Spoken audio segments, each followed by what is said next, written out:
Good morning Vietnam. Eh non, c'est pas un test micro, c'est du rock'n'roll. C'est l'heure du rock, du Mekong à Danang Danang. Est-ce que c'est moi ou on est dans un film d'Elvis Presley, les filles? Viva Danang. Oh, viva Danang, Danang me, why don't they get a rope and hang me?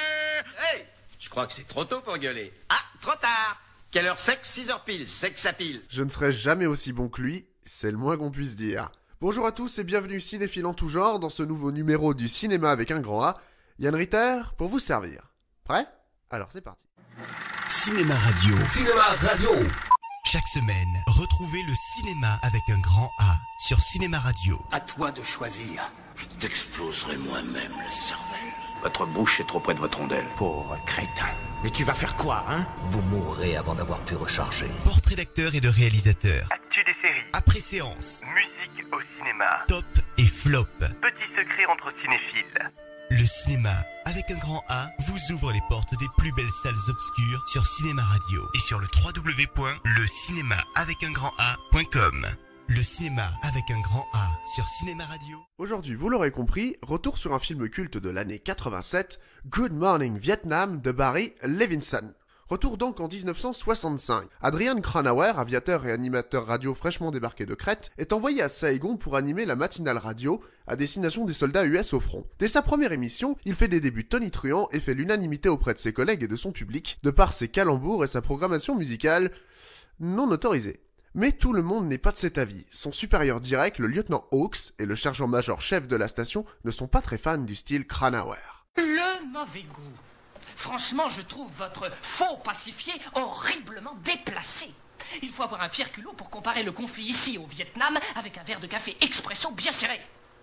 Moi, vous savez, ces trucs, ça me vient comme ça, c'est pour être amusant. Amusant, c'est bien. Amusant, c'est bien. Mais dans ce cas, faites appel au comique, à l'humour, et pas à faux pacifié et à votre café vaseux. Et puis, en plus, vous êtes astreint à ne passer que des formes de musique aux normes et non vos trucs de sauvages. Ceux qui peuvent avoir notre agrément sont, entre autres, Ray Conniff, Jim Nabors, Mantovani... Xavier Cugat. C'est Xavier Cugat, ça c'est bien. Merci. Cronauer se fait vite à sa nouvelle vie à Saigon. Un jour, il croise furtivement une jeune Vietnamienne dont il a très vite le béguin. En la suivant, elle découvre qu'elle suit des cours d'anglais. Son culot et son argent lui permettent très vite de devenir le professeur de la classe. Il y rencontre le frère de la jeune fille, avec qui il décide de sympathiser. Tout semble bien aller pour lui, malgré sa relation houleuse avec sa hiérarchie et la censure des informations, jusqu'au jour où son ami vietnamien le sauve de justesse d'un attentat. Touché par cet événement, il commet une boulette. Good morning Vietnam. Ouais, je sais, c'est pas le matin, mais c'est mon jingle. Et bonsoir, c'est vraiment trop déprimant. Bon, passons directement aux nouvelles. Très british et cavalier. La princesse Margaret, les cafés en l'air. Brrr, tout doux, Margot. Ah oui. Elisabeth, la reine Elisabeth est là. Toujours mariée au bout de 6 mois. Chapeau, chère Lise. Oh. Bon, allons-y. À Saigon, aujourd'hui, selon les sources officielles, rien de rien n'est arrivé. Officiellement, on n'a pas lancé une bombe non officielle à 14h30 qui aurait explosé en détruisant officieusement le bar Jimmy Wah. Sortez-le-moi de là. Le bilan, 3 blessés non officiels. Et 2 hommes dont on ignore encore l'identité auraient trouvé non officiellement la mort. Enfoncez la porte. Bien qu'on ait vu la police, une ambulance et les pompiers se porter sur les lieux, il ne semble pas que l'événement soit officiel pour le moment. Coupez le bruit dans le studio. Exécution en trop. Normal, ne vous en parle. Et je tenais à ce que vous soyez... Il est immédiatement renvoyé et découvre que l'occupant US n'est peut-être pas le sauveur qu'il pensait. Il partira donc aux frontières de la zone occupée rencontrer les habitants du pays pas spécialement reconnaissants de l'aide américaine.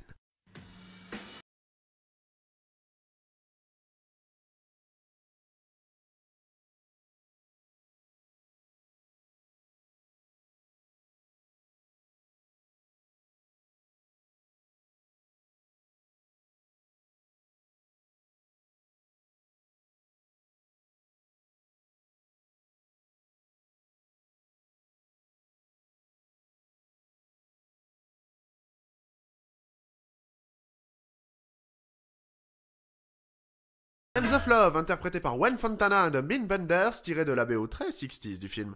Robin Williams nous prouve ici, si on en avait encore besoin, qu'il est capable de l'humour le plus vif et des improvisations les plus dingues. C'est d'ailleurs sa prestation d'Adrian Cranauer qui lui permettra plus tard de doubler le génie dans le Aladdin de Disney. Il se lâche complètement, il improvise dans tous les sens, fait des voix, raconte des vannes, un vrai one-man show. Williams, par son génie comique, transforme ce héros de la guerre à la vie bien moins fantasque en héros de film et crée un personnage tout en nuances et en subtilité. Patrick Fleuarchem lui prête ici sa voix et il faut dire que ce n'était pas gagné tant les impros de Williams sont denses, justes et surtout folles. Il arrive néanmoins à faire ressortir tout le talent et la verve du comédien dans notre langue, ce qui n'était pas une mince affaire. Ce que je peux essayer de vous apprendre, c'est l'argot, la langue populaire que les gens parlent dans la rue. Disons, vous pourriez croire que quelqu'un vous arrête et vous dise « Excusez-moi, j'aimerais trouver du fromage et du beurre. » Non, c'est pas du tout comme ça. En fait, ça donne plutôt ça. Alors, salut mec, ça va comme tu veux? T'as un super costard. Allez, serment 5. Chez nous, on peut très bien vous aborder avec un salut mec, serment 5. Faut pas vous affoler, c'est pas forcément le clochard du coin. Non, salut mec, serment 5, ça veut dire donne-moi la main. Là, c'est juste une façon de dire ça va. Content de te voir, vieux. Allez, serment 5. Alors voilà comment on fait. Salut mec, serment 5. Bon, tends ta main. Et tu vas. Ouais, je t'en sers 5. Vas-y, à toi maintenant. Comme ça. Ouais, et ensuite tu dis au poil. Ouais, dis-le. Au poil. Ouais! On retrouve également le tout jeune Forest Whitaker, en assistant de Cranauer, qui fait ce qu'il peut pour calmer le jeu avec ses supérieurs tout en étant le complice pas toujours volontaire d'Adrian dans ses boutades et ses frasques. A noter que c'est déjà Emmanuel Giacomi, future voix de Pierce Brosnan, qui le double ici. Chef. Edmond, J'aimerais une explication. et sur quoi en particulier? Il y a pas mal de mecs qui se sont mouillés pour vous. Des centaines et des centaines. Ils ont écrit, téléphoné. Ils voulaient vous faire réintégrer. En tout état de cause, vous devez, pour tous ces types, de vous remuer les fesses et de retourner à l'antenne. Je sais pas si t'as remarqué, mais l'infanterie ne veut pas de moi. Les sardines sont sur mon dos depuis que j'ai débarqué. Et après, c'est ceux qui sont au feu qui comptent, vous trouvez pas? C'est ces gars-là qui crèvent. Edmond, j'ai voulu dire la vérité, et là, je me suis fait jeter. Si je refous la merde, Dickerson m'envoie au feu avec un flingue et je reviens dans un sac poubelle. Mais ce que vous faites, c'est capital pour tout un tas de mecs. Alors laisse tomber, tu veux? Écoute, je décroche. Je vais leur téléphoner, j'en ai marre de ces conneries. Allez, je me casse. Salut la compagnie. Je te paye une petite bouffe, tiens. Non, je vous laisse pas partir. Écoute, si je vais pas donner mon cours, il y aura tout un tas de Vietnamiens qui vont continuer à parler dans un charabia saccadé. Chef, il faut qu'on discute là, faut qu'on discute maintenant. Pas ici, Edmond. Allez, viens. Vous êtes pas possible, vous, hein? Merde. Quoi? Alors c'est comme ça que ça se passe. Vous vous tirez en nous laissant dans la merde, monsieur Sbar en nous laissant dans le caca. Mais putain, vos frères comptent sur vous. Edmond, je t'en prie. Reprends-toi, ça fait 3 gros mots cette année. Message d'amour à la radio, leçon d'histoire culturelle américaine, ou peut-être une sorte de mea culpa pour la guerre et les erreurs des chefs militaires américains face aux populations locales, mais aussi face à leurs propres hommes. Good Morning Vietnam et tout ça à la fois, et bien plus encore. Pour ancrer un film dans une époque, la musique est le moyen le plus simple et le plus évocateur, et la playlist du DJ Cranauer ne manque pas de tubes et de morceaux de légende allant de James Bond aux Beach Boys. Le film transpire la contre-culture américaine, et un des pivots du scénario est la confrontation de la bien-pensance de cette armée, pensant bien faire de toutes parts, face à cette culture subversive et bien plus proche de la de Pierce Brosnan, qui le double ici. Chef, Edmond, j'aimerais une explication. et sur quoi en particulier? Il y a pas mal de mecs qui se sont mouillés pour vous. Des centaines et des centaines. Ils ont écrit, téléphoné. Ils voulaient vous faire réintégrer. En tout état de cause, vous devez, pour tous ces types, de vous remuer les fesses et de retourner à l'antenne. Je sais pas si t'as remarqué, mais l'infanterie ne veut pas de moi. Les sardines sont sur mon dos depuis que j'ai débarqué. Et après, c'est ceux qui sont au feu qui comptent, vous trouvez pas? C'est ces gars-là qui crèvent. Edmond, j'ai voulu dire la vérité, et là, je me suis fait jeter. Si je refous la merde, Dickerson m'envoie au feu avec un flingue et je reviens dans un sac poubelle. Mais ce que vous faites, c'est capital pour tout un tas de mecs. Alors laisse tomber, tu veux? Écoute, je décroche. Je vais leur téléphoner, j'en ai marre de ces conneries. Allez, je me casse. Salut la compagnie. Je te paye une petite bouffe, tiens. Non, je vous laisse pas partir. Écoute, si je vais pas donner mon cours, il y aura tout un tas de Vietnamiens qui vont continuer à parler dans un charabia saccadé. Chef, il faut qu'on discute là, faut qu'on discute maintenant. Pas ici, Edmond. Allez, viens. Vous êtes pas possible, vous, hein? Merde. Quoi? Alors c'est comme ça que ça se passe. Vous vous tirez en nous laissant dans la merde, monsieur Sbar en nous laissant dans le caca. Mais putain, vos frères comptent sur vous. Pas oublier, mais de faire tout ce qu'il faut pour se faire pardonner ses erreurs. Barry Levinson s'initie son premier grand film et par la légèreté apparente tente de faire passer un message de paix et de réconciliation. La flèche, je suis au courant pour la bombe. M'étonne pas que tu te sois taillé.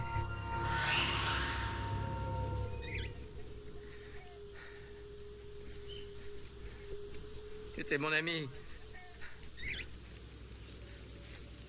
J'avais confiance. Tu m'entends? Toi naïf ou non? Tu as choisi qu'un stupide. Maintenant, pensez partir. C'est mieux. La question est pas là, putain! Tu comprends, au moins? Je me suis battu pour te faire admettre dans ce bar. Et toi, tu fais tout sauter. Écoute, je t'ai donné mon amitié et ma confiance. Et là, on m'apprend que mon meilleur ami, eh ben, c'est mon ennemi. Ennemi? C'est quoi, ennemi? Tu tues mon peuple tellement loin de chez toi. Pas nous, l'ennemi. Toi, l'ennemi. Tu t'es servi de moi pour tuer, il y a deux pauvres mecs qui sont morts dans ce bar. M'en fous, là. Ma mère est morte. Et mon grand frère qui serait 29 ans. Lui tué par Américain. Mon copain mort. Sa femme tuée. Pourquoi? Parce que nous pas humains pour eux. Ce petit Vietnamien. Et moi, pauvre imbécile, je sauve ta vie à un lac.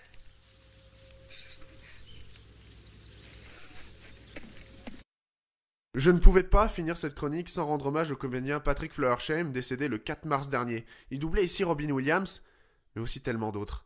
Rapide florilège de ses rôles les plus marquants. Vous devriez être jongleur dans le privé.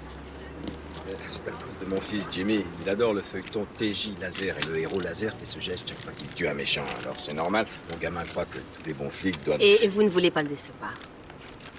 Vous aurez reconnu Peter Weller dans Robocop, le film de Paul Verhoeven, mais aussi... Je voudrais savoir ce que je fais là. J'ai un marché à vous proposer. Une possibilité de pardon pour tous les actes criminels que vous avez commis aux États-Unis. Il y a un accident. Il y a maintenant environ 1 heure, un petit avion s'est écrasé au centre de New York. Le président était à bord. Le président de quoi? Je déteste qu'on se foute de moi. On vous y envoie. Trouvez le président, ramenez-le-moi ici dans les 24 heures et vous êtes un homme libre. Dans les 24 heures, hein? Je vous ai offert un marché. Un marché de con. Vous avez tout à y gagner. Je vais y réfléchir. Pas le temps. Quelle est votre réponse? Cherchez un nouveau président. Mais avant Snake Plissken, il avait aussi prêté sa voix à un autre Bad Boys, Mad Max. Qu'est-ce que c'est? Je m'en vais. Encore? Non, pas encore, je me tire, je démissionne. Assieds-toi. Non, écoute, je suis pas venu en discuter avec toi, je suis venu te le dire. Je me tire. Et pour finir, comment ne pas revenir sur le comédien qui lui était quasi attitré depuis près de 25 ans, le grand Michael Douglas. Bonne nuit, ça. C'est au chaud dans le four. Merci. Ah, j'ai vu Conrad aujourd'hui. Ah oui? Comment va-t-il? Ça a l'air d'aller. Je crois qu'il a adhéré à une secte de reconquête de la personnalité. Embrassez-le pour moi si vous le revoyez. C'est tout pour moi, c'était Yann Ritter pour le cinéma avec un grand A. On se retrouve bientôt pour une nouvelle chronique tout aussi folle, enfin, j'espère. Chaque semaine, retrouvez le cinéma avec un grand A sur Cinéma Radio. À toi de choisir. Je t'exploserai moi-même le cervelle. Votre bouche est trop près de votre rondelle. Pauvre crétin. Mais tu vas faire quoi, hein? Vous mourrez avant d'avoir pu recharger. Portrait d'acteurs et de réalisateurs. Actu des séries. Après séance. Musique au cinéma. Top et flop. Petits secrets entre cinéphiles. Le cinéma avec un grand A vous ouvre les portes des plus belles salles obscures sur Cinéma Radio et sur le www.lecinémaavecungranda.com.